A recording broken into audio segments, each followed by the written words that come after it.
Hi, I'm George Grumbacher. Thanks for taking a minute to check out this video on employee financial literacy and our approach to helping organizations implement a successful and thriving, impactful, effective financial literacy program. I am very cognizant of the value of your time, attention, and certainly money, so I'm going to try to maximize that. I'll have you out of here as quickly as I possibly can. Once it happened that a traveler was traveling along, as travelers have a tendency to do, and she came upon a work site. She was curious as to what they were doing. She saw that there were three men cutting stone. So she approached the first stone cutter. She said, "Excuse me, can I ask you what you're doing?" The man looked up at her angrily and said, "What does it look like I'm doing? Got the worst job in the entire country, cutting these stupid rocks all day. My hands hurt, my head hurts, my back hurts. I've got the worst job." She said, "Oh, I'm so sorry for your trouble. I hope that your fortunes change and things look up for you." She moved along to the second man. She said, "Excuse me, can I ask you what you're doing?" The man looked up at her very seriously and said, "I'm working to become the best stonecutter in the entire country." She said, "Well, that is a worthwhile endeavor and goal. I hope that it works out for you." She moved along to the third stonecutter, and she got about halfway there, and she thought, "Do I hear him whistling a happy tune?" And sure enough, she got close enough, and he was whistling a happy tune. She said, "Excuse me, sir, can I ask you what you're doing?" He looked up at her with this gleam in his eye. He said, "I'm building a cathedral." So, three people doing essentially the same thing, but having a completely different experience. The lesson: how you look at something makes all the difference. Well, this is true of everything. This is true of our diet and exercise programs, of our relationships, of the actual work that we're doing, and certainly of personal finance. So the more we can help people shift how they're looking at it, the more we can help them with their thinking about it, their knowledge of it. And, unfortunately, I think that there's a lot of people who think, "Oh, I'm just not very good at money." And I can almost guarantee that that person who thinks that way is going to have a really hard time ever becoming truly financially successful, versus the opposite. You say, "You know what? I am good at money. I'm somebody who's perfectly capable of becoming financially successful. In fact, I'm going to become financially successful." You really position yourself for a lot of success there. Same is true of how you talk about something. Now, you know this. You're an absolute leader within a wonderful organization doing impactful, important work. And you know how you communicate things to people, certainly how you communicate to your employees is such an important thing. If you are leading, talking about mission and values and impact and getting people to shift their thinking and to think differently about the work that you're doing and the impact you're having, that's such a big thing. If you could talk about the impact and the values of your organization in the recruiting process, throughout the hiring process, throughout onboarding, and consistently review that, you know that people seek a purpose-driven life, and we have the ability to help them to find that. Just as the third stonecutter viewed their work so much differently, we have the ability, you have the ability to help your people to view their work and their finances and everything else that they're working on differently as well. It's such an important thing, such a key thing. And we've all experienced this as well. Ever tried to lead a horse to water? You've ever done that, can't make it drink. "Here, look, water. You said you were thirsty. Why aren't you drinking? I've set the table." It's maddening. We've all experienced apathy. You've probably experienced it in your current role, in previous roles. And I can almost guarantee you'll experience it in future endeavors as well, outside of your work, within different organizations, professional organizations you're a part of, maybe working with your kids, who knows? You can lead a horse to water, you can't make it drink. I've experienced these frustrations. The work is figuring out how to communicate differently, how to position people for success, and how to get people to actually take advantage and take action on beneficial things that you are putting in front of them.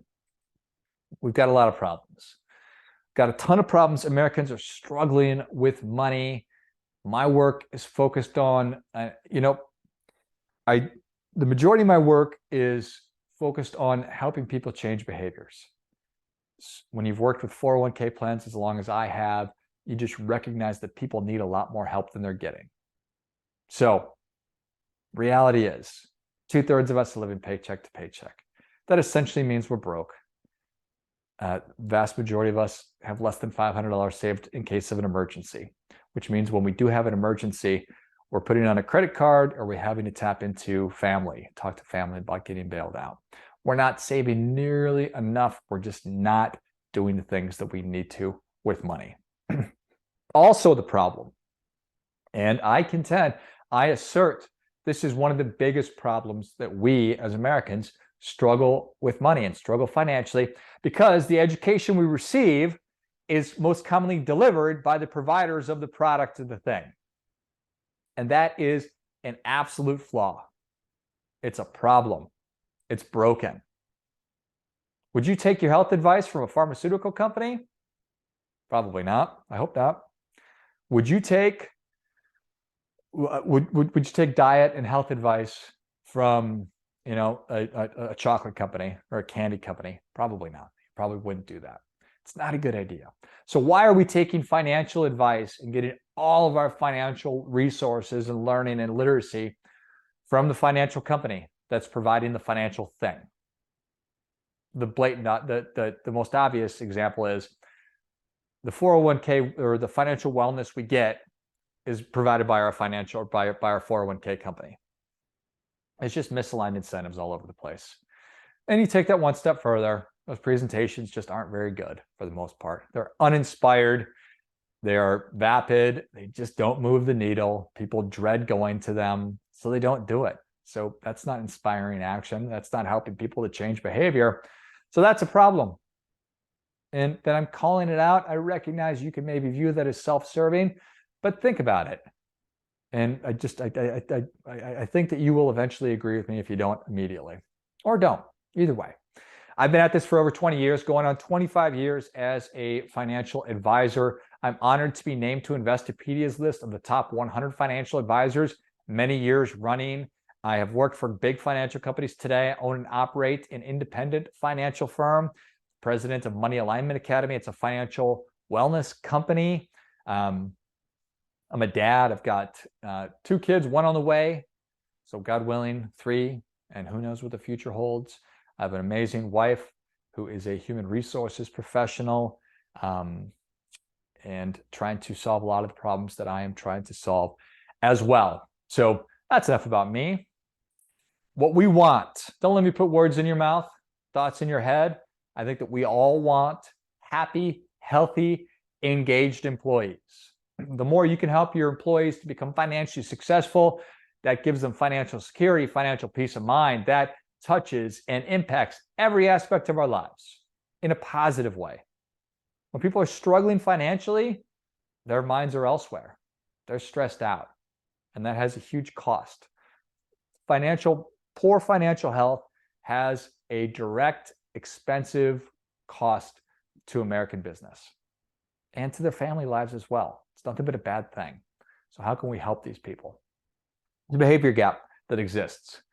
And for some of us, a lot more than others, commonly with our diet and exercise programs, I think that we all understand we should, if we're trying to lose weight, we should eat less than we're burning. So consume fewer calories than I'm actually burning. We should eat healthy. We should exercise. I intellectually understand that. I don't necessarily do it. The same thing is true of money. I'm supposed to be spending less than I earn. But I told you a minute ago, the majority of us are living paycheck to paycheck and sometimes just going into credit card debt. So we're not. So how do we close that behavior gap between what I intellectually understand and what I actually do? Now, I understand and appreciate all too well that the world of personal finance is enormous. So there's a lot. It's overwhelming. It's complicated. So there is a big literacy piece. Then the wellness piece is, how do we actually put and apply this stuff into my life so that I'm healthy, so that I have a healthy relationship with money, with my finances? That's the work to be done. First principles. Anytime Elon Musk wants to create a new industry or disrupt an existing industry, he goes in and instead of just relying on orthodoxy or what's always been done, we've done it this way, and so that's how we're going to keep doing it. That's the definition of insanity. It's doing the same thing over and over again and expecting a different result. If your people are struggling financially, How can you change your approach, change your thinking away from what you're doing and just doing the same thing over and over again to figuring out what is really true? What do we need? That's what first principles are, is really getting down to what is true, what is irrefutable, and how can I rethink or reimagine how we're delivering this truth, how we're educating people. So I think that is such an important part of this as well. So I want to talk about why programs fail. I want to talk about the fundamentals of an effective financial wellness program. I want to talk about self-determination theory, which I think is what underlines a lot of what you and I want when it comes to happy employees, and then how to implement self-determination theory within your organization. So programs fail because we are way too focused as human beings on the tactics and not on strategy. So think about it. Instead, a shift is we address symptoms instead of the root cause. There's this amazing quote by Henry David Thoreau. He says that there are 1,000 hacking at the branches of evil to one striking at the roots. We address symptoms instead of getting to the root cause of problems. You and I do it. We all do it. So tactics are it's just symptoms. Let's try this. Let's try that. We need a real strategy. All too often, because we're accustomed, or we just do things the way that we do them, we start and we stop. We start and we stop. We do the yo-yo diet thing. Very, very human thing to do. Therefore, there's no cohesiveness. It's not integrated. Our financial wellness is not necessarily integrated with the other financial, or rather the other employee benefit offerings that we're doing, or the other initiatives that we have in place. And we take a short-term view instead of a long-term view. Table stakes. What is absolutely required to have a successful program? I think that we easily check this box. You're on this, you're spending your time and your attention to listen to me talk about a financial wellness program. You care. You want to help your people to become successful. That is absolutely table stakes for this. You need to be part of an organization that is mission driven, that has a vision for the future, that has values that are published and that you actually pay attention to and live by. Your people need that. Without vision, the people perish. People seek a purpose-driven life. We have the ability to give that to them. We have the ability to help them lead fulfilled lives. We do that by the way we talk about these things, the way we position them. The 3 stonecutters. It's all in how you think about something. It's how you look at it. It's how you talk about it. So that is what must be present. You have to care. You have to want your people to be successful. You have to be part of an organization that supports that as well. Self-determination theory. I just got done telling you how there's no magic bullet. There's no magic wand, silver bullet. You get the idea. I think that self-determination theory is getting right down to the root.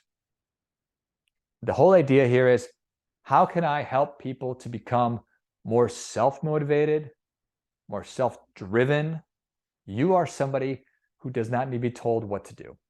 You don't need to be told what your job is. You don't need to be told what time to show up or what time to leave. You are autonomous. You are independent. You get the job done. You are self-motivated. You're self-starter. You're all these things. That's what we want for our people too. And not perfect. I can all of a sudden turn somebody from not that to that, but this is the long-term view. We want to be incrementally working towards getting as many of our people towards this direction, as opposed to I need to drag them along. Okay, so how does it work? There's 3 really key components to it: competence, autonomy, and relatedness. Competence just says that people need to know or feel like they're getting better. They need to feel like they're good at what they're doing. They need to feel capable. They need to feel like they are making progress and on their way to mastery. If I just can't figure something out, if I'm not good at it, if I feel like I'm never going to be good at it, it's not going to be a good fit for me. So I need to feel like I can gain competence and mastery over the work that I'm doing, over the role. So how do we help people do that with money? It's a big part of this. Autonomy. Now, it's not going to be possible for all of your employees that they're going to be totally autonomous. Hopefully, maybe you can give people the freedom to get their work done in whatever fashion or manner they deem to be fit. They have control over their work, their schedule, how they do things. as much as we can give people autonomy, the more engaged they're going to be. We support what we help to create. When we feel like we have ownership over our work and our time and our output and our impact, that's going to feel like a really, really powerful thing. It's going to feel more fulfilled and more engaged. And then we want to feel like we're a part of something. I know that I've always wanted to feel like I was part of something bigger than myself. And your organization has maybe you're already doing this, I'm sure that you are. You have the ability, you have the potential for really offering community and culture and connectivity and relationships with the people within your organization. So when they need help, they can raise their hand confidently. When they need a hand up, when they need a kick in the butt, whatever it might be, there's people around that can support them. This is true of their personal finances as well, or their finances as well. It all runs together. So what needs to be there? You need to have a strategy, an overarching strategy for doing this. You do need the proper tactics. We need to implement it effectively, and we need to be checking in and evaluating whether or not this is actually working and when direction or priorities need to change or shift. So if our desired outcome is increased financial wellness, which I'm going to assume that it is, a strategy is going to be to create an environment and provide resources so employees can learn to thrive financially. Tactics can offer a 401k plan, which I'm confident you're already doing. There's a million different ways to offer group learning or experiential opportunities. So as a group, we're all going through this together. So many different ways to do that. On-demand financial literacy courses, and there's so many resources that are available, and videos and podcasts and blogs and this, that, and the other thing. That goes towards autonomy. You're giving people the ability to be gaining mastery, to be increasing their literacy so they can start closing that gap. And then something like financial coaching for really helping people with their competence as well.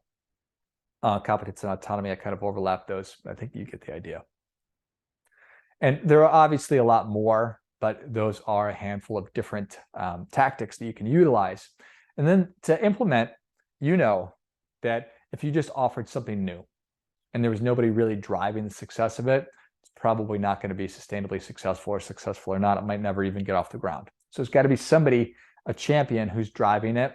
And the more buy-in you can get from every different level of the organization, the more certainly successful it's going to be. And if you could integrate it with the other benefits that you're offering, your other wellness initiatives, that's nothing but a super positive thing. And then utilize as many different mediums as you possibly can. The written word, audio. People love podcasts and audio. People love videos and vlogs and video blogs and everything else. If you're not already doing a wellness week or having a different wellness month, this month we're going to do mental health, then it's going to be financial wellness and emotional and really whatever it might be, physical health, diet, exercise.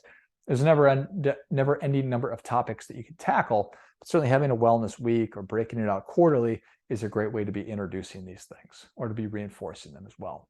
So, and how do we know if it's working?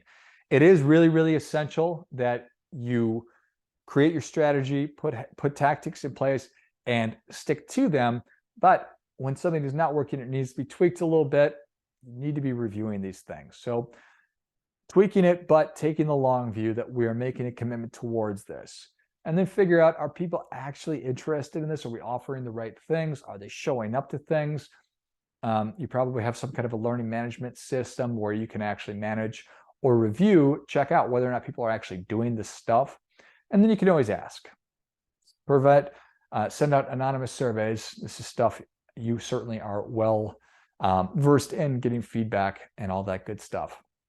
So, is it working? Remember that movie Groundhog Day where you're just reliving the same day over and over and over again? I talked about the definition of insanity being that we're doing the same thing over and over again and expecting a different result. Aren't we already doing this? I begged on big finance. Well, I don't know if I did or not.